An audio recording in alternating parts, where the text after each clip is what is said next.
বৈচিত্র্য বৈচিত্র্যে আপনাদের পড়ে শোনাচ্ছিলাম ইউভাল নোয়া হারারির বিখ্যাত বই নেক্সাস। বইটির আজ ১২তম পর্ব। এই পর্বেও থাকছে বইটির অধ্যায় ৬-এর বাকি অংশ, যার শিরোনাম নতুন সদস্যরা, কম্পিউটার কিভাবে মুদ্রণ যন্ত্র থেকে আলাদা। এর প্রভাবগুলো কি হতে পারে? যেমনটা দেখা যাচ্ছে, কম্পিউটারের ক্ষমতা বাড়ার সঙ্গে সঙ্গে সম্পূর্ণ নতুন এক তথ্যের জাল তৈরি হওয়ার সম্ভাবনা রয়েছে। অবশ্য সবকিছুই একেবারে নতুন হবে না। কিছু সময়ের জন্য পুরনো তথ্য শৃঙ্খলগুলো টিকে থাকবে। এই জালে এখনও মানুষের মধ্যে সরাসরি যোগাযোগ থাকবে, যেমন পরিবারের মাধ্যমে, এবং মানুষ থেকে দলিলের সম্পর্কও থাকবে, যেমন গির্জার ক্ষেত্রে হয়। তবে ধীরে ধীরে এই জালে দুটি নতুন ধরনের শৃঙ্খল যুক্ত হবে। প্রথমত, কম্পিউটার থেকে মানুষ শৃঙ্খল, যেখানে কম্পিউটারগুলো মানুষের মধ্যে মধ্যস্থতা করবে এবং কখনো কখনো মানুষকে নিয়ন্ত্রণও করবে। ফেসবুক ও টিকটক এই ধরনের শৃঙ্খলের পরিচিত উদাহরণ। এই কম্পিউটার থেকে মানুষ শৃঙ্খলগুলো ঐতিহ্যবাহী মানুষ থেকে দলিল শৃঙ্খলের থেকে আলাদা, কারণ কম্পিউটার তাদের শক্তি ব্যবহার করে সিদ্ধান্ত নিতে পারে, নতুন ধারণা তৈরি করতে পারে এবং মানুষের ওপর প্রভাব ফেলতে পারে এমনভাবে যা কোনো দলিল কখনোই করতে পারত না। বাইবেল কোটি কোটি মানুষের ওপর গভীর প্রভাব ফেলেছিল, যদিও এটি একটি নীরব দলিল ছিল। এখন ভাবুন এমন একটা পবিত্র বইয়ের কথা, যা শুধু কথা বলতে ও শুনতে পারে না, বরং আপনার গভীরতম ভয় এবং আশা জানতে পারে এবং ক্রমাগত সেগুলোকে গড়ে তুলতে পারে। দ্বিতীয়ত, কম্পিউটার থেকে কম্পিউটার শৃঙ্খলগুলো তৈরি হচ্ছে, যেখানে কম্পিউটার নিজেদের মধ্যে যোগাযোগ করছে এবং মানুষকে এই সংযোগ থেকে বাদ দেওয়া হয়েছে। মানুষ এই শৃঙ্খলের ভেতরে কি ঘটছে তা বুঝতে প্রায়ই অসুবিধায় পড়ে।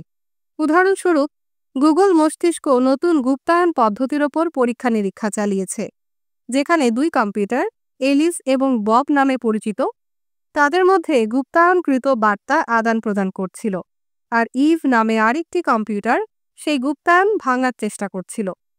নির্দিষ্ট সময়ের মধ্যে যদি ইভ গুপ্তায়ন ভেঙে ফেলত, তাহলে সে নাম্বার পেত, আর যদি ব্যর্থ হতো তাহলে এলিস এবং বব নাম্বার পেত। প্রায় 15,000 বার্তা আদান প্রদানের পর এলিস এবং বব এমন একটি গোপন কোড তৈরি করেছিল যা ইভ ভাঙতে পারেনি।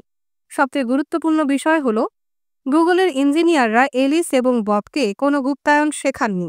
কম্পিউটারগুলো নিজেরাই তাদের একটি ব্যক্তিগত ভাষা তৈরি করেছিল। এমন ঘটনা ইতোমধ্যেই গবেষণাগারের বাইরের জগতে ঘটছে। উদাহরণস্বরূপ, বৈদেশিক মুদ্রা বাজার ফরেক্স। এটি হলো বৈশ্বিক বাজার যেখানে বিভিন্ন দেশের মুদ্রা আদান প্রদান করা হয়।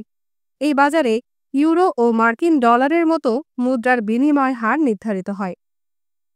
2022 সালের এপ্রিল মাসে ফরেক্সের দৈনিক লেনদেনের গড় পরিমাণ ছিল $7.5 ট্রিলিয়ন। এই লেনদেনের 90% বেশি ইতোমধ্যেই কম্পিউটার দ্বারা পরিচালিত হয়েছে, যেখানে কম্পিউটারগুলো নিজেদের মধ্যে সরাসরি কথা বলে লেনদেন সম্পন্ন করছে। কতজন মানুষ জানে কিভাবে ফরেক্স বাজার কাজ করে, আর সেই বাজারের কম্পিউটারগুলো কিভাবে নিজেদের মধ্যে একে অপরের সাথে চুক্তি করে লক্ষ কোটি ডলারের লেনদেন করে, এবং ইউরো ও ডলারের মান কিভাবে নির্ধারিত হয়? অদূর ভবিষ্যতের জন্য এই নতুন কম্পিউটার ভিত্তিক সংযোগে এখনও লক্ষ কোটি মানুষ থাকবে, কিন্তু আমরা হয়তো সংখ্যালঘুতে পরিণত হব। এই নেটওয়ার্কে থাকবে লক্ষ কোটি, হয়তো শত কোটি বুদ্ধিমান অজৈব গুপ্তচর। এই সংযোগ হবে অতীতের যে কোনো কিছু থেকে সম্পূর্ণ ভিন্ন, কোনো কিছু যা মানব ইতিহাসে কিংবা পৃথিবীর জীবনের ইতিহাসে আগে কখনো ঘটেনি। প্রায় 400 কোটি বছর আগে পৃথিবীতে প্রথম জীবন উদ্ভূত হওয়ার পর থেকে সমস্ত তথ্য সংযোগ ছিল জৈব। মানবিক সংযোগ, যেমন গির্জা বা সাম্রাজ্যগুলোও ছিল জৈব, এবং এদের মধ্যে অনেক সাদৃশ্য ছিল প্রাকৃতিক সংযোগের মতো, যেমন নেকড়ে দলের সঙ্গে। এরা সকলেই শিকার, প্রজনন, ভাই বোনের প্রতিদ্বন্দ্বিতা এবং রোমান্টিক ত্রিভুজের মতো প্রথাগত জীববৈজ্ঞানিক নাটকের চারপাশে আবর্তিত হয়েছে। অজৈব কম্পিউটার দ্বারা পরিচালিত একটি তথ্য সংযোগ হবে এতটাই ভিন্ন যে তা আমরা কল্পনাও করতে পারি না। কারণ মানুষ হিসেবে আমাদের কল্পনা শক্তিও জৈব রসায়নের ফল, এবং আমরা আমাদের পূর্ব নির্ধারিত জীববৈজ্ঞানিক নাটকের বাইরে যেতে পারি না। মাত্র ৮০ বছর হয়েছে প্রথম ডিজিটাল কম্পিউটার তৈরি হওয়ার পর থেকে। পরিবর্তনের গতি ক্রমাগত ত্বরান্বিত হচ্ছে, এবং আমরা এখনও কম্পিউটারের পূর্ণ সম্ভাবনাকে কাজে লাগাতে পারিনি। তারা হয়তো কোটি কোটি বছর ধরে আরও বিকশিত হতে পারে, এবং গত ৮০ বছরে যা ঘটেছে তা ভবিষ্যতের তুলনায় কিছুই নয়। একটি সাধারণ উদাহরণ হিসেবে কল্পনা করুন, আমরা প্রাচীন মেসোপটেমিয়ায় আছি, যেখানে প্রথমবার কোনো ব্যক্তি কাদামাটির ওপর কাঠের লাঠি দিয়ে চিহ্ন তৈরি করার ধারণা পেয়েছে। সেই মুহূর্তে আমরা কি আলেকজান্দ্রিয়ার গ্রন্থাগার, বাইবেলের শক্তি অথবা এনকেভিডির সংগ্রহশালার কথা কল্পনা করতে পারতাম? এই উদাহরণও ভবিষ্যতের কম্পিউটার বিবর্তনের সম্ভাবনার তুলনায় অনেক কম। আবার কল্পনা করুন, আমরা এখন সেই মুহূর্তে আছি যখন পৃথিবীর আদিম সুপ থেকে প্রথম স্বয়ং প্রজননকারী জেনেটিক কোড তৈরি হয়েছে, প্রায় 4 বিলিয়ন বছর আগে। সেই পর্যায়ে এককোষী এমিবা, যাদের কোষের সংগঠন, হাজার হাজার অভ্যন্তরীণ অঙ্গাণু এবং খাদ্য গ্রহণ ও গতিশীলতা নিয়ন্ত্রণ করার ক্ষমতা এখনও কল্পনাতীত। আমরা কি তখন Tyrannosaurus Rex, Amazon rain forest বা মানুষের চাঁদে অবতরণ কল্পনা করতে পারতাম? আমরা এখনও কম্পিউটারকে ধাতব বাক্স হিসেবে কল্পনা করি, যেটিতে একটি পর্দা ও কিবোর্ড রয়েছে, কারণ এটি আমাদের জৈব কল্পনা শক্তি দিয়েই 20 শতকের শিশু কম্পিউটারগুলোকে রূপ দিয়েছিল। কিন্তু কম্পিউটারগুলো যতই বৃদ্ধি পাবে ও বিকশিত হবে, তারা পুরনো রূপ ত্যাগ করবে এবং নতুন নতুন আকারে গঠন নেবে, যা আমাদের কল্পনার সীমাকে অতিক্রম করবে। জৈবিক প্রাণীর মতো নয়, কম্পিউটারগুলোর একই সময়ে একটি নির্দিষ্ট স্থানে থাকার প্রয়োজন নেই। তারা স্থান জুড়ে ছড়িয়ে পড়ে, বিভিন্ন শহর ও মহাদেশে তাদের অংশগুলো ছড়িয়ে থাকে। কম্পিউটার বিবর্তনের ক্ষেত্রে যে পথ অ্যামিবা থেকে টিরেক্স পর্যন্ত পৌঁছাতে সময় লেগেছিল, সেটি মাত্র একটি দশকে অতিক্রম করা যেতে পারে। যদি GPT-4 হয় অ্যামিবা, তবে টিরেক্স কেমন হবে? জৈবিক বিবর্তন 400 কোটি বছর সময় নিয়েছে জৈব সুপ থেকে শুরু করে এ পদে চাঁদে পৌঁছাতে। কিন্তু কম্পিউটারগুলো হয়তো মাত্র কয়েক শতাব্দীতে পৌঁছাবে সুপার বুদ্ধিমত্তার স্তরে। বৃহৎ গ্রহাকৃতি আকারে প্রসারিত হবে, উপপরমাণু স্তরে সংকুচিত হবে, অথবা মহাকাশ এবং সময়ের ওপর ছড়িয়ে পড়বে। কম্পিউটারে বিবর্তনের গতির প্রতিফলন ঘটে তার চারপাশের শব্দের বিশৃঙ্খলায়। কয়েক দশক আগে আমরা শুধু কম্পিউটার শব্দটি ব্যবহার করতাম, কিন্তু এখন আমরা অ্যালগোরিদম, রোবট, বট, এআই, নেটওয়ার্ক বা ক্লাউড নিয়ে কথা বলি। এই শব্দগুলো নিয়ে আমাদের অনিশ্চয়তা গুরুত্বপূর্ণ। জৈবিক প্রাণী স্বতন্ত্র সত্তা, যা প্রজাতি ও গণের মতো সমষ্টিগতভাবে গঠন করা যেতে পারে। কিন্তু কম্পিউটারের ক্ষেত্রে আমরা আরও বেশি অসুবিধায় পড়ছি, যখন সিদ্ধান্ত নিতে হয় কোন সত্তার সীমা কোথায় শেষ হয় এবং আরেকটি কোথায় শুরু হয়, কিংবা তাদের কিভাবে শ্রেণীবদ্ধ করা যায়। এই বইয়ে আমি কম্পিউটার শব্দটি ব্যবহার করি পুরো সফটওয়্যার ও হার্ডওয়্যারের জটিল ব্যবস্থার কথা বোঝাতে, যা শারীরিক রূপে প্রকাশিত হয়। আমি প্রায়ই কম্পিউটার শব্দটি ব্যবহার করতে পছন্দ করি, যা প্রায় পুরনো শোনাতে পারে, কিন্তু এটি অ্যালগোরিদম বা এআই এর পরিবর্তে ব্যবহার করি, কারণ আমি জানি কত দ্রুত এই শব্দগুলো পরিবর্তিত হয়, এবং আমি আমাদের মনে করিয়ে দিতে চাই যে কম্পিউটার বিপ্লবের একটি শারীরিক দিকও রয়েছে। কম্পিউটার তৈরি হয় পদার্থ দিয়ে, তারা শক্তি খরচ করে এবং স্থান দখল করে। তাদের নির্মাণ ও পরিচালনার জন্য প্রচুর পরিমাণে বিদ্যুৎ, জ্বালানি, পানি, ভূমি, মূল্যবান খনিজ পদার্থ ও অন্যান্য সম্পদ প্রয়োজন হয়। শুধুমাত্র তথ্য কেন্দ্রগুলোরই প্রায় 1% থেকে 1.5% বৈশ্বিক শক্তি ব্যবহৃত হয়, এবং বৃহৎ তথ্য কেন্দ্রগুলো লক্ষ লক্ষ বর্গফুট জায়গা দখল করে। প্রতিদিন কয়েক লক্ষ গ্যালন বিশুদ্ধ পানির প্রয়োজন হয় ঠান্ডা রাখার জন্য। আমি অ্যালগোরিদম শব্দটিও ব্যবহার করি যখন সফটওয়্যারের দিকগুলোর ওপর বেশি গুরুত্ব দেওয়ার প্রয়োজন হয়। তবে এটি মনে রাখা গুরুত্বপূর্ণ যে পরবর্তী পৃষ্ঠাগুলোতে উল্লেখ করা সমস্ত অ্যালগোরিদম কোনো না কোনো কম্পিউটারে চালিত হয়। আর এআই শব্দটি ব্যবহার করি যখন কিছু অ্যালগোরিদমে স্বয়ংক্রিয়ভাবে শেখা এবং পরিবর্তন করার ক্ষমতার ওপর জোর দেওয়া হয়। ঐতিহ্যগতভাবে এআই মানে ছিল কৃত্রিম বুদ্ধিমত্তা, তবে পূর্ববর্তী আলোচনায় স্পষ্ট হওয়া কারণগুলোর জন্য এটিকে বহিরাগত বুদ্ধিমত্তা ভাবাই বোধগম্য হবে, কারণ এআই যত বিকশিত হচ্ছে এটি তত কম কৃত্রিম হচ্ছে মানুষের নকশার উপর নির্ভরশীলতার দিক থেকে, এবং তত বেশি বহিরাগত হয়ে উঠছে। মানুষ প্রায়ই মানব স্তরের বুদ্ধিমত্তা দিয়ে এআই এর সক্ষমতা পরিমাপ ও মূল্যায়ন করে, এবং এই বিতর্কও বহাল যে কবে এআই মানব স্তরের বুদ্ধিমত্তা অর্জন করতে পারবে। তবে এই মাপকাঠি ব্যবহার করা একটি গভীর বিভ্রান্তি। এটি ঠিক পাখির মতো উড়াল দিয়ে বিমানকে মূল্যায়ন করার মতো। এআই মানব স্তরের বুদ্ধিমত্তার দিকে অগ্রসর হচ্ছে না, এটি একেবারেই ভিন্ন ধরনের বুদ্ধিমত্তার দিকে বিকশিত হচ্ছে। আরেকটি বিভ্রান্তিকর শব্দ হলো রোবট। এই বইয়ে এই শব্দটি ব্যবহার করা হয়েছে সেই সব ক্ষেত্রে যেখানে কোনো কম্পিউটার শারীরিক জগতে চলাফেরা ও কার্যকরী হয়। অন্যদিকে বট শব্দটি প্রধানত ডিজিটাল জগতে কার্যরত অ্যালগোরিদমগুলো বোঝাতে ব্যবহৃত হয়েছে। একটি বট আপনার সামাজিক যোগাযোগ মাধ্যমের অ্যাকাউন্টে মিথ্যা খবর ছড়াতে পারে, অথচ একটি রোবট আপনার ঘর থেকে ধুলো পরিষ্কার করতে পারে। শেষে শব্দ ব্যবহারের ক্ষেত্রে একটি বিষয়। আমি কম্পিউটার ভিত্তিক নেটওয়ার্ক শব্দটি একবচনে ব্যবহার করতে পছন্দ করি, যদিও নেটওয়ার্কস বহুবচনেও হতে পারে। আমি পুরোপুরি সচেতন যে কম্পিউটারকে বিভিন্ন বৈশিষ্ট্যের একাধিক নেটওয়ার্ক তৈরির জন্য ব্যবহার করা যেতে পারে। 11 নম্বর অধ্যায়ে বিশ্ব বিভিন্ন সূত্রভাবাপন্ন কম্পিউটার নেটওয়ার্কে বিভক্ত হয়ে যাওয়ার সম্ভাবনার কথা আলোচনা করা হয়েছে। তবুও ঠিক যেমন বিভিন্ন গোষ্ঠী, রাজ্য ও গির্জাগুলো গুরুত্বপূর্ণ বৈশিষ্ট্যগুলো শেয়ার করে যা আমাদের একক মানব নেটওয়ার্ক সম্পর্কে কথা বলতে সক্ষম করে, ঠিক তেমনি আমি কম্পিউটার নেটওয়ার্ক নিয়ে একবচনে কথা বলতে পছন্দ করি, কারণ এটি মানব নেটওয়ার্ককে প্রতিস্থাপন করতে চলেছে। দায়িত্ব নেওয়া। যদিও আমরা সামনের শতাব্দী বা সহস্রাব্দে কম্পিউটার ভিত্তিক নেটওয়ার্কের দীর্ঘমেয়াদী বিকাশ সম্পর্কে সুনির্দিষ্টভাবে ভবিষ্যৎবাণী করতে পারি না, তবু বর্তমান সময়ে এর বিকাশ কিভাবে ঘটছে তা নিয়ে কিছু বলা সম্ভব। এটি অত্যন্ত জরুরি, কারণ নতুন কম্পিউটার নেটওয়ার্কের উত্থান আমাদের সবার জন্য তাৎক্ষণিক রাজনৈতিক ও ব্যক্তিগত প্রভাব ফেলতে যাচ্ছে। পরবর্তী অধ্যায়গুলোতে আমরা দেখব এই কম্পিউটার ভিত্তিক নেটওয়ার্কের কী নতুনত্ব রয়েছে এবং এটি মানব জীবনের জন্য কী অর্থ বহন করতে পারে। শুরু থেকেই পরিষ্কার হওয়া উচিত যে এই নেটওয়ার্ক একেবারেই নতুন রাজনৈতিক ও ব্যক্তিগত বাস্তবতাগুলো তৈরি করবে। আগের অধ্যায়গুলোর মূল বার্তা ছিল যে তথ্য সত্য নয় এবং তথ্য বিপ্লবগুলো সত্য প্রকাশ করে না, বরং তারা নতুন রাজনৈতিক কাঠামো, অর্থনৈতিক মডেল ও সাংস্কৃতিক মানদণ্ড সৃষ্টি করে।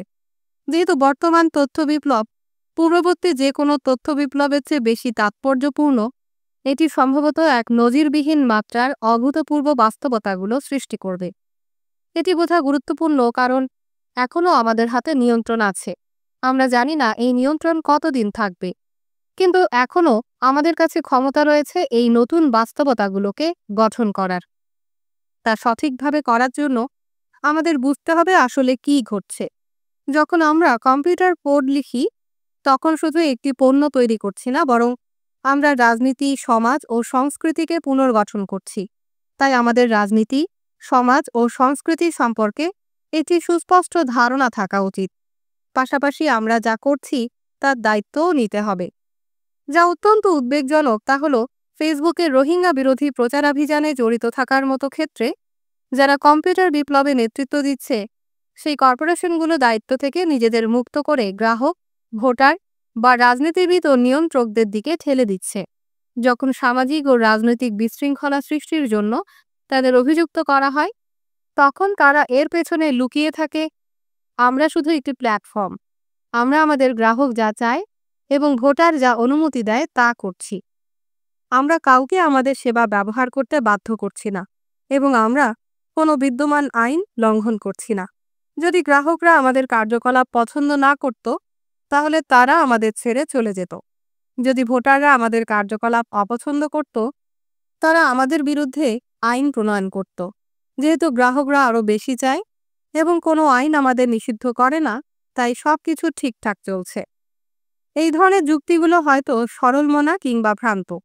ফেসবুক, অ্যামাজন, বাইদু ও আলিবাবার মতো প্রযুক্তি জায়ান্টরা কেবল গ্রাহকদের ইচ্ছার বা সরকারি বিধিনিষেধের আনুগত্যকারী নয়, তারা ক্রমবর্ধমানভাবে এসব ইচ্ছা এবং বিধিনিষেধের রূপকার হয়ে উঠছে। প্রযুক্তি জায়ান্টদের সরাসরি যোগাযোগ রয়েছে বিশ্বের সবচেয়ে শক্তিশালী সরকারগুলোর সঙ্গে, এবং তারা বিপুল পরিমাণ অর্থ ব্যয় করছে নিয়মতান্ত্রিক বাধাগুলোকে থামানোর জন্য, যা তাদের ব্যবসায়িক মডেলকে ক্ষতিগ্রস্ত করতে পারে। উদাহরণস্বরূপ, তারা মার্কিন যুক্তরাষ্ট্রের 1996 সালের টেলিকমিউনিকেশন আইনের সেকশন 230 রক্ষার জন্য প্রবলভাবে লড়াই করেছে, যা অনলাইন প্ল্যাটফর্মগুলোকে তাদের ব্যবহারকারীদের প্রকাশিত বিষয়বস্তুর জন্য দায়মুক্তি প্রদান করে। এটি হলো সেই সেকশন 230 যা ফেসবুককে রোহিঙ্গা গণহত্যার জন্য দায়মুক্তি দিয়েছে। 2022 সালে শীর্ষস্থানীয় প্রযুক্তি কোম্পানিগুলো যুক্তরাষ্ট্রে প্রায় $70 মিলিয়ন এবং ইউরোপীয় ইউনিয়নের বিভিন্ন প্রতিষ্ঠানে 113 মিলিয়ন ইউরো ব্যয় করেছে লবিং কার্যক্রমে, যা তেল এবং গ্যাস কোম্পানি ও ওষুধ কোম্পানির ব্যয়ের চেয়েও বেশি। প্রযুক্তি জায়ান্টদের আরেকটি বড় সুবিধা হলো তারা মানুষের আবেগকে সরাসরি প্রভাবিত করতে পারে, এবং তারা গ্রাহক ও ভোটারদের ইচ্ছাগুলোকে চমৎকারভাবে প্রভাবিত করার বিশেষজ্ঞ। যদি প্রযুক্তি জায়ান্টরা গ্রাহক এবং ভোটারদের ইচ্ছা অনুসরণ করে, কিন্তু একই সময়ে তাদের ইচ্ছাগুলোকে গঠনও করে, তাহলে আসলে কে কাকে নিয়ন্ত্রণ করছে?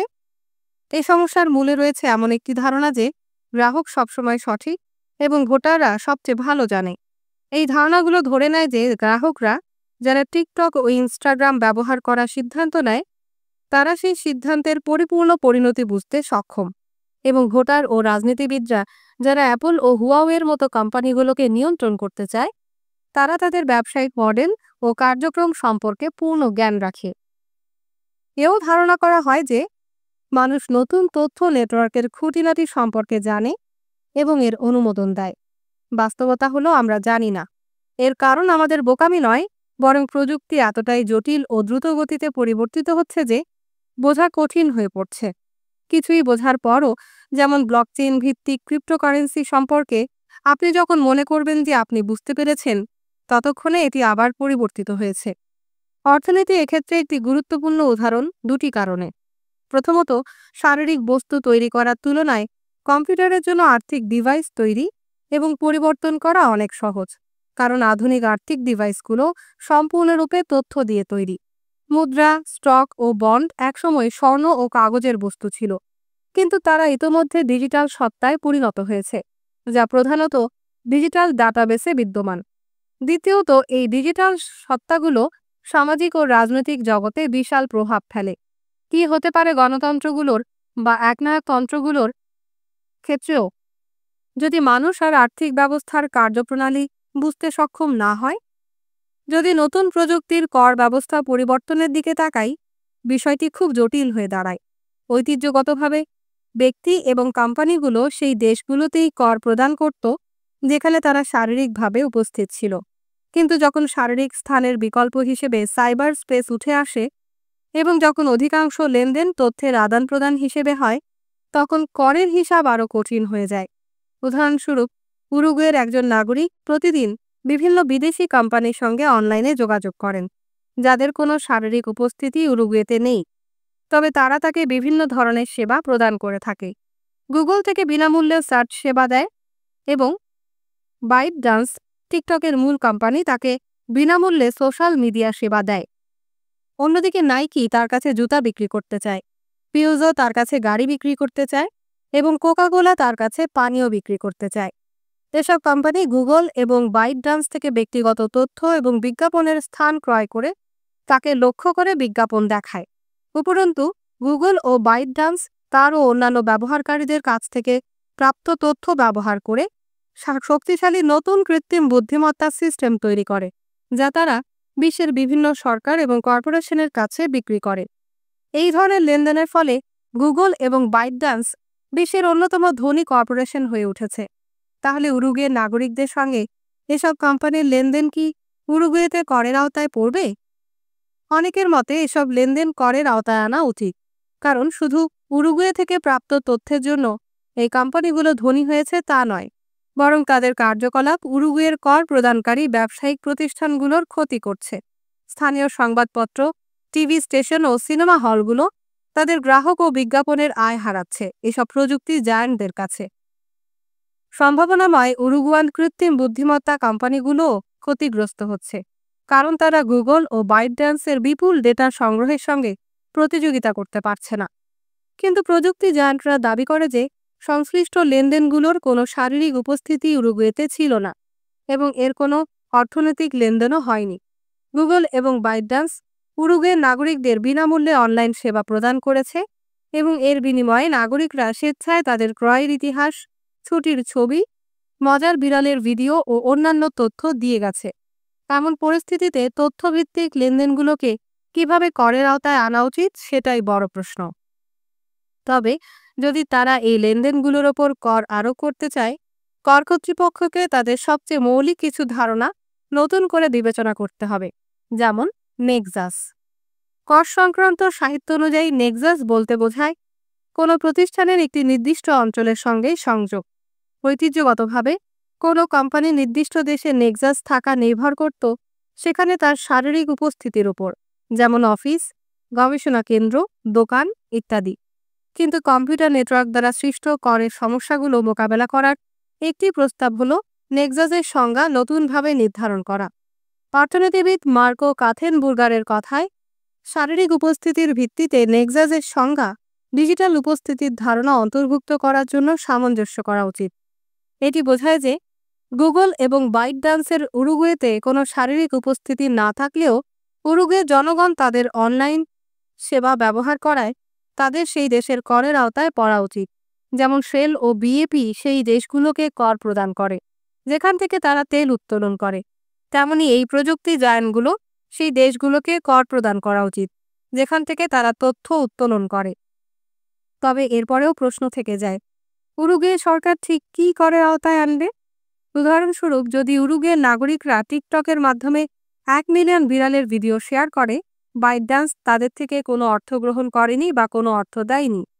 কিন্তু পরবর্তীকালে বাইটড্যান্স সেই ভিডিওগুলো ব্যবহার করে একটি ছবি শনাক্তকরণ কৃত্রিম বুদ্ধিমত্তা তৈরি করে, যা তারা দক্ষিণ আফ্রিকার সরকারকে 1 কোটি মার্কিন ডলারে বিক্রি করে।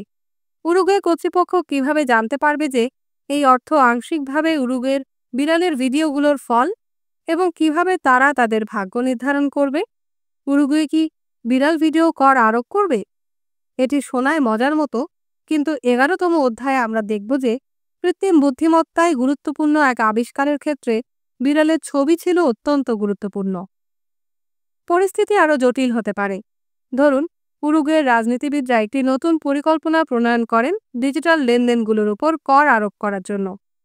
প্রতিক্রিয়া হিসেবে একটি প্রযুক্তি জায়ান্ট কোনো নির্দিষ্ট রাজনীতিবিদকে উরুগুয়ের ভোটারদের বিষয়ে মূল্যবান তথ্য সরবরাহ করার এবং তার সোশ্যাল মিডিয়া ও সার্চ অ্যালগরিদমকে এমনভাবে পরিবর্তন করার প্রস্তাব দেয় যা সূক্ষ্মভাবে সেই রাজনীতিবিদকে সমর্থন করে এবং এর ফলে তিনি পরবর্তী নির্বাচনে জয়ী হন। বিনিময়ে হয়তো সেই নবনির্বাচিত প্রধানমন্ত্রী ডিজিটাল কর স্কিম বাতিল করবেন। তিনি এমন কিছু নিয়মও পাশ করেন যা ব্যবহারকারীদের গোপনীয়তা সংক্রান্ত মামলার হাত থেকে প্রযুক্তি জায়ান্টদের রক্ষা করে, ফলে উরুগুয়ে থেকে তথ্য সংগ্রহ করা তাদের জন্য সহজতর হয়। এটা কি ঘুষ বলা হবে? লক্ষণীয় যে এই ঘটনায় $1 বা পেসো লেনদেন হয়নি। তথ্যের বিনিময়ে তথ্যের লেনদেন ইতোমধ্যেই সর্বত্র ছড়িয়ে পড়েছে। প্রতিদিন আমরা কোটি কোটি মানুষ বিভিন্ন প্রযুক্তি জায়ান্টের সঙ্গে অসংখ্য লেনদেন করি, কিন্তু তা আমাদের ব্যাংক অ্যাকাউন্টে প্রতিফলিত হয় না, কারণ খুব কমই অর্থ আদান প্রদান হয়। আমরা প্রযুক্তি জায়ান্টদের কাছ থেকে তথ্য পাই আর তাদের প্রদান করি আমাদের নিজস্ব তথ্য। এই তথ্যের বিনিময় লেনদেন যত বাড়ছে, অর্থনৈতিক লেনদেনের চেয়ে তথ্যভিত্তিক অর্থনীতি বেশি প্রভাবশালী হয়ে উঠছে এবং এর ফলে অর্থের ধারণাটাই প্রশ্নবিদ্ধ হতে পারে। অর্থের উদ্দেশ্য হল সর্বজনীন মূল্যমান হিসেবে কাজ করা, কোনো নির্দিষ্ট ক্ষেত্রের জন্য কেবল একটি টোকেন নয়। কিন্তু যখন আরও জিনিস তথ্যের ভিত্তিতে মূল্যায়িত হচ্ছে এবং অর্থের দিক থেকে ফ্রি হিসাবে ধরা হচ্ছে, তখন একটি পর্যায়ে গিয়ে ব্যক্তিবিশেষ বা প্রতিষ্ঠানের সম্পদের মূল্যায়ন শুধু তাদের কাছে থাকা ডলার বা পেসোর পরিমাণ দিয়ে করা ভুল হতে পারে। ব্যাংক অ্যাকাউন্টে কম অর্থ থাকার পরেও কেউ যদি বিশাল পরিমাণ তথ্য সংগ্রহে রাখে, তবে সে দেশের সবচেয়ে ধনী বা শক্তিশালী ব্যক্তি হতে পারে। তাত্ত্বিকভাবে তাদের তথ্যের মূল্য অর্থের হিসাবে পরিমাপ করা যেতে পারে, কিন্তু তারা কখনোই সেই তথ্যকে ডলার বা পেসোতে রূপান্তর করে না, কারণ তাদের ডলারের প্রয়োজন কি যদি তারা তথ্য দিয়েই তাদের প্রয়োজনীয়তা মেটাতে পারে। এর পরিণতি খুবই সুদূর প্রসারী, বিশেষ করে কর ব্যবস্থার ক্ষেত্রে। করের উদ্দেশ্য হল সম্পদ পুনর্বণ্টন করা, ধনী ব্যক্তি ও প্রতিষ্ঠান থেকে কিছু অংশ কেটে নিয়ে তা সকলের জন্য প্রদান করা। তবে একটি কর ব্যবস্থা যদি শুধু অর্থ করায়ত্ত করতে জানে, তাহলে তা শীঘ্রই অপ্রচলিত হয়ে পড়বে, কারণ অনেক লেনদেনে অর্থ আর ভূমিকা রাখবে না। তথ্যভিত্তিক অর্থনীতিতে, যেখানে মূল্য ডলার বা টাকার চেয়ে তথ্য হিসেবে সংরক্ষিত থাকে, শুধু অর্থের উপর কর আরোপ করা অর্থনৈতিক ও রাজনৈতিক চিত্রকে বিকৃত করে তুলবে। দেশের সবচেয়ে ধনী প্রতিষ্ঠানগুলো কোনো করই প্রদান করবে না, কারণ তাদের সম্পদ ডলারের স্থলে পেটাবিট পরিমাণ তথ্যের মধ্যে রয়েছে। রাষ্ট্রের হাজার হাজার বছরের অভিজ্ঞতা রয়েছে অর্থের উপর কর আরোপের, কিন্তু তারা এখনও তথ্যের উপর কর আরোপ করতে জানে না। যদি আমরা সত্যি অর্থ লেনদেনের অর্থনীতি থেকে তথ্য লেনদেনের অর্থনীতিতে স্থানান্তরিত হচ্ছি, তাহলে রাষ্ট্রগুলো কিভাবে প্রতিক্রিয়া জানাবে? চীনের সামাজিক ক্রেডিট ব্যবস্থা হলো এক ধরনের প্রতিক্রিয়া। এটি একটি নতুন ধরনের তথ্যভিত্তিক মুদ্রা। সপ্তম অধ্যায়ে আমরা বিস্তারিতভাবে ব্যাখ্যা করব কিভাবে এই সামাজিক ক্রেডিট ব্যবস্থা কার্যত একটি তথ্যভিত্তিক মুদ্রায় পরিণত হয়েছে। তাহলে সমস্ত রাষ্ট্র কি চীনের উদাহরণ অনুসরণ করে তাদের নিজস্ব সামাজিক ক্রেডিট ব্যবস্থা চালু করবে? বিকল্প কোনো কৌশল কি রয়েছে? আপনার প্রিয় রাজনৈতিক দল এ বিষয়ে কি বলে? ডান ও বাম। কর ব্যবস্থার সমস্যা কেবলমাত্র কম্পিউটার বিপ্লবে সৃষ্ট বহু সমস্যার একটি। এই কম্পিউটার ভিত্তিক নেটওয়ার্ক প্রায় সব ধরনের ক্ষমতার কাঠামোকে ব্যাহত করেছে। গণতন্ত্র নতুন ডিজিটাল সৌরতন্ত্রের উত্থানের ভয় পায়, আবার স্বৈরতন্ত্র এমন সব শক্তির উত্থান নিয়ে চিন্তিত যা তারা নিয়ন্ত্রণ করতে জানে না। সকলেরই গোপনীয়তার বিলুপ্তি ও তথ্য উপনিবেশবাদের বিস্তার নিয়ে উদ্বিগ্ন হওয়া উচিত। পরবর্তী অধ্যায়গুলোতে আমরা এইসব হুমকির অর্থ বিশদভাবে ব্যাখ্যা করব, কিন্তু আসল বিষয় হলো এসব বিপদ নিয়ে আলোচনা এখনই কেবল শুরু হচ্ছে, অথচ প্রযুক্তি নীতির চেয়ে অনেক দ্রুত অগ্রসর হচ্ছে। উদাহরণস্বরূপ, কেমন পার্থক্য রয়েছে রিপাবলিকান ও ডেমোক্রেটদের কৃত্রিম বুদ্ধিমত্তা সংক্রান্ত নীতিতে? ডানপন্থী ও বামপন্থী দৃষ্টিভঙ্গির মধ্যে পার্থক্য কি? রক্ষণশীলরা কি এআই এর বিরুদ্ধে, কারণ এটি ঐতিহ্যবাহী মানবকেন্দ্রিক সংস্কৃতির জন্য হুমকি, নাকি তারা এর পক্ষে, কারণ এটি অর্থনৈতিক প্রবৃদ্ধি ত্বরান্বিত করবে এবং একই সঙ্গে অভিবাসী শ্রমিকদের প্রয়োজনীয়তা কমাবে? প্রগতিশীলরা কি ভুল তথ্য ও বর্ধিত পক্ষপাতের ঝুঁকির কারণে এআই এর বিরুদ্ধে, নাকি তারা এটিকে গ্রহণ করে কারণ এটি সমৃদ্ধি তৈরি করবে, যা একটি বিস্তৃত কল্যাণমূলক রাষ্ট্র গঠনের জন্য আর্থিক সহায়তা দেবে? এসবই এখনও অস্পষ্ট, কারণ খুব সাম্প্রতিক সময় পর্যন্ত রিপাবলিকান ও ডেমোক্রেট এবং বিশ্বজুড়ে বেশিরভাগ রাজনৈতিক দল এই বিষয়ে খুব একটা চিন্তা বা আলোচনা করেনি। কিছু মানুষ, যেমন উচ্চ প্রযুক্তি কোম্পানির প্রকৌশলী ও নির্বাহীরা, রাজনীতিবিদ ও ভোটারদের চেয়ে অনেক এগিয়ে এবং এআই, ক্রিপ্টোকারেন্সি, সামাজিক ক্রেডিট ইত্যাদির বিকাশ সম্পর্কে অধিকতর অবহিত। দুর্ভাগ্যবশত তাদের বেশিরভাগই তাদের জ্ঞান ব্যবহার করে নতুন প্রযুক্তির সম্ভাব্য বিস্ফোরণ নিয়ন্ত্রণে সহায়তা করেন না, বরং তারা এটি ব্যবহার করে কোটি কোটি ডলার উপার্জন বা কোটি কোটি তথ্য সংগ্রহ করে। তবে এর কিছু ব্যতিক্রমও আছে, যেমন অড্রে ট্যাং। তিনি একজন শীর্ষস্থানীয় হ্যাকার ও সফটওয়্যার প্রকৌশলী ছিলেন, যিনি 2014 সালে তাইওয়ানের সানফ্লাওয়ার স্টুডেন্ট মুভমেন্টে যোগ দেন, যা সরকারের নীতির বিরুদ্ধে প্রতিবাদ করেছিল। তাইওয়ানের মন্ত্রিসভা তার দক্ষতায় এতটাই মুগ্ধ হয়েছিল যে তাকে পরবর্তীকালে সরকারের ডিজিটাল বিষয়ক মন্ত্রী হিসেবে আমন্ত্রণ জানানো হয়। সেই পদে থেকে তিনি সরকারের কাজ নাগরিকদের জন্য আরও স্বচ্ছ করতে সহায়তা করেন, এমনকি তাকে ডিজিটাল সরঞ্জাম ব্যবহার করে তাইওয়ানের কোভিড-19 প্রাদুর্ভাব সফলভাবে নিয়ন্ত্রণের কৃতিত্বও দেয়া হয়।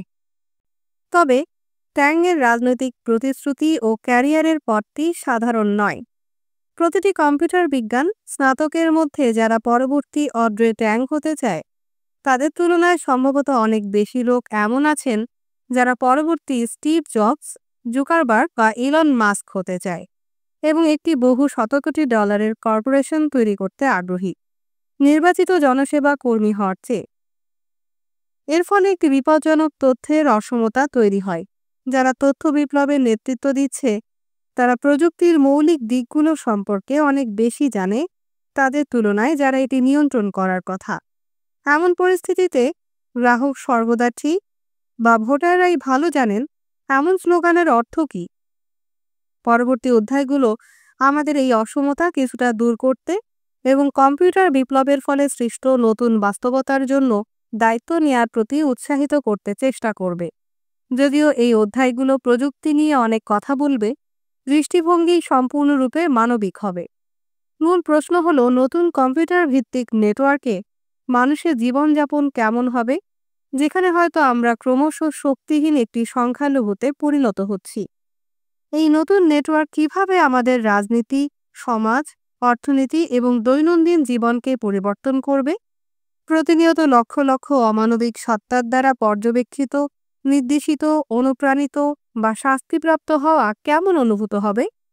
এই বিস্ময়কর নতুন পৃথিবীতে মানিয়ে নেয়ার জন্য, বেঁচে থাকার জন্য এবং হয়তো সমৃদ্ধির জন্যেও আমাদের নিজেদের কতটা পরিবর্তন করতে হবে? কোনো নির্ধারণবাদ নয়। মনে রাখার মতো প্রধান বিষয়টি হল, প্রযুক্তি নিজে থেকে খুব কম ক্ষেত্রেই নির্ধারকের ভূমিকায় থাকে। প্রযুক্তিগত নির্ধারণবাদে বিশ্বাস বিপজ্জনক, কারণ এটি মানুষকে সমস্ত দায়িত্ব থেকে মুক্তি দেয়। হ্যাঁ, যেহেতু মানব সমাজ তথ্য নেটওয়ার্কের মতো, তাই নতুন তথ্য প্রযুক্তির উদ্ভাবন সমাজকে পরিবর্তন করবেই। যখন মানুষ মুদ্রণ যন্ত্র বা যন্ত্রবিদ্যা অ্যালগরিদম উদ্ভাবন করে, তা অবশ্যম্ভাবীভাবে গভীর সামাজিক ও রাজনৈতিক বিপ্লবের দিকে নিয়ে যায়। তবে এই বিপ্লবের গতি, আকার ও দিক নির্দেশনা নিয়ন্ত্রণে এখনও মানুষের অনেক হাত রয়েছে এবং এর মানে আমাদের উপরে অনেক দায়িত্ব আছে। যে কোনো সময় আমাদের বৈজ্ঞানিক জ্ঞান ও প্রযুক্তিগত দক্ষতা একাধিক বিভিন্ন প্রযুক্তি বিকাশের দিকে এগিয়ে নিতে পারে, কিন্তু আমাদের হাতে সীমিত সম্পদ। এই সম্পদগুলো কোথায় বিনিয়োগ করা উচিত সে সম্পর্কে আমাদের দায়িত্বশীল সিদ্ধান্ত নেওয়া উচিত। এগুলো কি ম্যালেরিয়ার নতুন ওষুধ, নতুন উইন্ড টারবাইন, নাকি নতুন এক ধরনের ভিডিও গেমের উন্নয়নে ব্যবহৃত হবে? আমাদের পছন্দে কিছুই অনিবার্য নয়। এটি রাজনৈতিক, অর্থনৈতিক ও সাংস্কৃতিক অগ্রাধিকারের প্রতিফলন। 1970-এর দশকে আইবিএম-এর মতো বেশিরভাগ কম্পিউটার কর্পোরেশন বড় ও ব্যয়বহুল যন্ত্র তৈরি করার দিকে মনোনিবেশ করেছিল, যা তারা প্রধান কর্পোরেশন ও সরকারি সংস্থাগুলোতে বিক্রি করেছিল। ছোট, সস্তা ব্যক্তিগত কম্পিউটার তৈরি করা এবং তা ব্যক্তিদের কাছে বিক্রি করা প্রযুক্তিগতভাবে সম্ভব ছিল, কিন্তু আইবিএম এতে আগ্রহ দেখায়নি। এটি তাদের ব্যবসায়িক মডেলে মানায়নি। লৌহ পর্দার অন্য পাশে সোভিয়েতরাও কম্পিউটারে আগ্রহী ছিল, কিন্তু তারা আইবিএম-এর চেয়েও কম ব্যক্তিগত কম্পিউটার বিকাশ করতে আগ্রহী ছিল। একটি সর্বগ্রাসবাদী রাষ্ট্রে, যেখানে টাইপরাইটার মালিকানাও সন্দেহজনক ছিল, একটি শক্তিশালী তথ্য প্রযুক্তি ব্যক্তিদের হাতে দেয়া ধারণাটি ছিল নিষিদ্ধ। ফলে সোভিয়েতরা কম্পিউটার মূলত কারখানা ম্যানেজারদের দিয়েছিল এবং তাদেরও সমস্ত ডেটা মস্কোতে পাঠাতে হতো বিশ্লেষণের জন্য। এর ফলে মস্কো কাগজপত্রে ভরে যায়। 1980-র দশকের মধ্যে এই অগোছালো কম্পিউটার ব্যবস্থাটি প্রতি বছর 800 বিলিয়ন নথি তৈরি করেছিল, যেগুলো সবই রাজধানীতে পাঠানো হতো। তবে একসময় যখন আইবিএম এবং সোভিয়েত সরকার ব্যক্তিগত কম্পিউটার বিকাশে আগ্রহী ছিল না, তখন ক্যালিফোর্নিয়ার হোমব্রু কম্পিউটার ক্লাবের সদস্যদের মতো কিছু শখের উদ্ভাবকরা সিদ্ধান্ত নেয় যে তারা নিজেরাই এটা করবে। এটা ছিল একটি সচেতন আদর্শিক সিদ্ধান্ত, যা 1960-এর দশকের বিপরীতমুখী সংস্কৃতি দ্বারা প্রভাবিত হয়েছিল, যেখানে মানুষের হাতে ক্ষমতা দেয়া এবং বড় কর্পোরেশন ও সরকারগুলোর প্রতি অবিশ্বাস ছিল কেন্দ্রীয় ধারণা। হোমব্রু কম্পিউটার ক্লাবের প্রধান সদস্য যেমন স্টিভ জবস ও স্টিভ ওজানিয়াক বড় স্বপ্ন দেখতেন, কিন্তু হাতে তেমন অর্থ ছিল না এবং তারা কর্পোরেট আমেরিকা বা সরকারের কোনো সম্পদে প্রবেশাধিকারও পাননি। জবস ও ওজনিয়াক তাদের ব্যক্তিগত সম্পদ, যেমন জবসের ভক্সওয়াগন বিক্রি করে প্রথম অ্যাপল কম্পিউটার তৈরির জন্য অর্থ সংগ্রহ করেছিলেন। এই ধরনের ব্যক্তিগত সিদ্ধান্তের ফলেই, প্রযুক্তির অবশ্যম্ভাবী নির্দেশের জন্য নয়, 1977 সালের মধ্যে ব্যক্তিরা $1298 মূল্যে অ্যাপল টু ব্যক্তিগত কম্পিউটার কিনতে পারত। যদিও এটা যথেষ্ট টাকা, তবে মধ্যবিত্ত গ্রাহকদের নাগালের মধ্যে ছিল। আমরা সহজেই একটি বিকল্প ইতিহাস কল্পনা করতে পারি। ধরুন 1970-এর দশকে মানবতা একই বৈজ্ঞানিক জ্ঞান ও প্রযুক্তিগত দক্ষতার অধিকারী ছিল, কিন্তু ম্যাককার্থিজম 1960-এর দশকের বিপরীত সংস্কৃতিতে ধ্বংস করে দিয়েছিল এবং আমেরিকায় সোভিয়েত ব্যবস্থার অনুরূপ একটি সর্বগ্রাসীবাদী শাসন প্রতিষ্ঠা করেছিল। তাহলে কি আমরা আজ ব্যক্তিগত কম্পিউটার পেতাম? অবশ্যই। ব্যক্তিগত কম্পিউটার এখনও অন্য কোনো সময় ও স্থানে আবির্ভূত হতে পারত, তবে ইতিহাসের সময় ও স্থান অত্যন্ত গুরুত্বপূর্ণ এবং কোনো দুই মুহূর্ত একই নয়। এটি বিশাল ব্যাপার যে আমেরিকা 1490-এর দশকে স্প্যানিশদের দ্বারা উপনিবেশিত হয়েছিল, তুর্কিদের দ্বারা 1520-এর দশকে নয়, অথবা পরমাণু বোমাটি 1945 সালে আমেরিকানদের দ্বারা বিকশিত হয়েছিল, জার্মানদের দ্বারা 1942 সালে নয়। অনুরূপভাবে যদি ব্যক্তিগত কম্পিউটার 1970-এর দশকে সান ফ্রান্সিসকোতে নয়, বরং 1980-র দশকে ওসাকায় বা একবিংশ শতাব্দীর প্রথম দশকে সাংহাইতে আবির্ভূত হতো, তবে এরও উল্লেখযোগ্য রাজনৈতিক, অর্থনৈতিক ও সাংস্কৃতিক প্রভাব থাকত। এখনও যে প্রযুক্তি বিকশিত হচ্ছে তার ক্ষেত্রেও একই কথা প্রযোজ্য। কর্তৃত্ববাদী সরকার ও নির্মম কর্পোরেশনগুলোর জন্য কাজ করা প্রকৌশলীরা নতুন সরঞ্জাম তৈরি করতে পারেন যা কেন্দ্রীয় কর্তৃপক্ষকে ক্ষমতায়িত করবে। নাগরিক ও গ্রাহকদের 24 ঘন্টা নজরদারি করে। অন্যদিকে গণতন্ত্রের জন্য কাজ করা হ্যাকাররা নতুন সরঞ্জাম তৈরি করতে পারেন যা সমাজের আত্মসংশোধনমূলক প্রক্রিয়া শক্তিশালী করবে, যেমন সরকারি দুর্নীতি ও কর্পোরেট অনিয়ম উন্মোচন করে। উভয় ধরনের প্রযুক্তি উন্নয়নযোগ্য। পছন্দ এখানেই শেষ নয়। একটি নির্দিষ্ট সরঞ্জাম তৈরি হওয়ার পরেও এটি বিভিন্ন কাজে ব্যবহার করা যেতে পারে। একটি ছুরি দিয়ে মানুষকে হত্যা করা যায়, আবার ছুরি ব্যবহার করা যায় সার্জারিতে কারো জীবন বাঁচাতে কিংবা তাদের রাতের খাবারের জন্য সবজি কাটতে। ছুরিটি আমাদের হাত পরিচালনা করে না, এটি মানবিক সিদ্ধান্তের ওপর নির্ভর করে। একইভাবে যখন সস্তা রেডিও সেট তৈরি করা হলো, প্রায় প্রতিটি জার্মান পরিবারের সাধ্যের মধ্যে ছিল একটি রেডিও কেনার, কিন্তু সেটি কিভাবে ব্যবহার করা হবে? সস্তা রেডিওর অর্থ হতে পারে যে যখন কোনো স্বৈরাচারী নেতা বক্তৃতা দেন, তিনি প্রতিটি জার্মান পরিবারের বসার ঘরে পৌঁছে যেতে পারেন। আবার এর অর্থ হতে পারে প্রতিটি জার্মান পরিবার ভিন্ন ভিন্ন রেডিও প্রোগ্রাম শোনার জন্য বেছে নিতে পারে, যা তাদের রাজনৈতিক এবং শিল্প সংস্কৃতির বহুবিধ মতামতকে প্রতিফলিত করে ও বিকাশ ঘটায়। পূর্ব জার্মানি একটি পথ ধরেছিল, পশ্চিম জার্মানি অন্য পথ। যদিও পূর্ব জার্মানির রেডিও সেটগুলো প্রযুক্তিগতভাবে বহুবিধ সম্প্রচার গ্রহণ করতে পারত, পূর্ব জার্মান সরকার পশ্চিমের সম্প্রচার বন্ধ করতে সর্বোচ্চ চেষ্টা করত এবং গোপনে সেগুলো শোনা ব্যক্তিদের শাস্তি দিত। প্রযুক্তি একই, রাজনৈতিক কারণে ব্যবহার ভিন্ন ছিল। একই কথা একবিংশ শতাব্দীর নতুন প্রযুক্তিগুলোর ক্ষেত্রেও প্রযোজ্য। আমাদের কার্যক্ষমতা প্রয়োগ করতে হলে প্রথমে আমাদের বুঝতে হবে নতুন প্রযুক্তিগুলো কী এবং তারা কী করতে পারে। এটি প্রতিটি নাগরিকের একটি জরুরি দায়িত্ব। অবশ্যই প্রতিটি নাগরিকের কম্পিউটার বিজ্ঞানে পিএইচডি করা প্রয়োজন নয়, কিন্তু আমাদের ভবিষ্যৎ নিয়ন্ত্রণে রাখতে কম্পিউটারগুলোর রাজনৈতিক সম্ভাবনা সম্পর্কে বোঝা প্রয়োজন। তাই আগামী কয়েকটি অধ্যায় একবিংশ শতাব্দীর নাগরিকদের জন্য কম্পিউটার রাজনীতির একটি সংক্ষিপ্ত পর্যালোচনা প্রদান করবে। আমরা প্রথমে শিখব নতুন কম্পিউটার নেটওয়ার্কের রাজনৈতিক হুমকি এবং প্রতিশ্রুতি কী, এবং তারপর গণতন্ত্র, স্বৈরাচার ও আন্তর্জাতিক ব্যবস্থা কিভাবে নতুন কম্পিউটার রাজনীতির সঙ্গে মানিয়ে নিতে পারে তা নিয়ে আলোচনা করব। রাজনীতি সত্য ও শৃঙ্খলার মধ্যে একটি সূক্ষ্ম ভারসাম্য বজায় রাখে। কম্পিউটার আমাদের তথ্য নেটওয়ার্কের গুরুত্বপূর্ণ সদস্য হয়ে উঠছে এবং সত্য আবিষ্কার ও শৃঙ্খলা রক্ষা করার কাজ তাদের উপর চাপিয়ে দেওয়া হচ্ছে।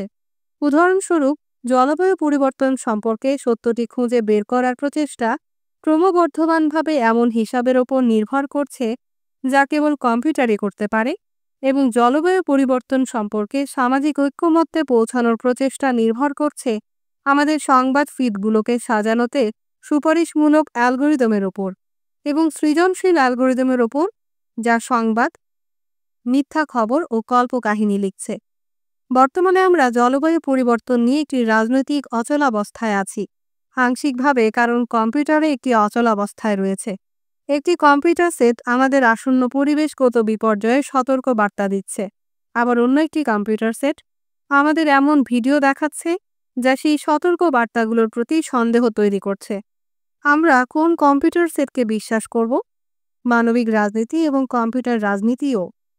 নতুন কম্পিউটার রাজনীতিকে বুঝতে হলে আমাদের কম্পিউটারের কি নতুন তা গভীরভাবে অনুধাবন করতে হবে। এই অধ্যায়ে আমরা উল্লেখ করেছি যে মুদ্রণ যন্ত্র ও পূর্ববর্তী অন্যান্য যন্ত্রগুলোর তুলনায় কম্পিউটার নিজেরাই সিদ্ধান্ত নিতে পারে এবং নিজেরাই ধারণা সৃষ্টি করতে পারে। কিন্তু এটি শুধু হিমশৈলের চূড়া মাত্র। আসল নতুনত্ব হল কম্পিউটার যেভাবে সিদ্ধান্ত নেয় এবং ধারণা সৃষ্টি করে তা একেবারেই ভিন্ন। যদি কম্পিউটার মানুষের মতো একইভাবে সিদ্ধান্ত নিত এবং ধারণা সৃষ্টি করত, তাহলে তারা এক ধরনের নতুন মানব হিসেবে পরিগণিত হতো। এটি একটি দৃশ্য যা প্রায়ই বিজ্ঞান কল্পকাহিনীতে দেখা যায়। একটি কম্পিউটার যা সচেতন হয়ে ওঠে, অনুভূতি বিকাশ করে, একটি মানুষের প্রেমে পড়ে এবং শেষ পর্যন্ত মানুষের মতোই হয়ে যায়। কিন্তু বাস্তবতা একেবারেই ভিন্ন এবং সম্ভবত আরও ভীতিজনক।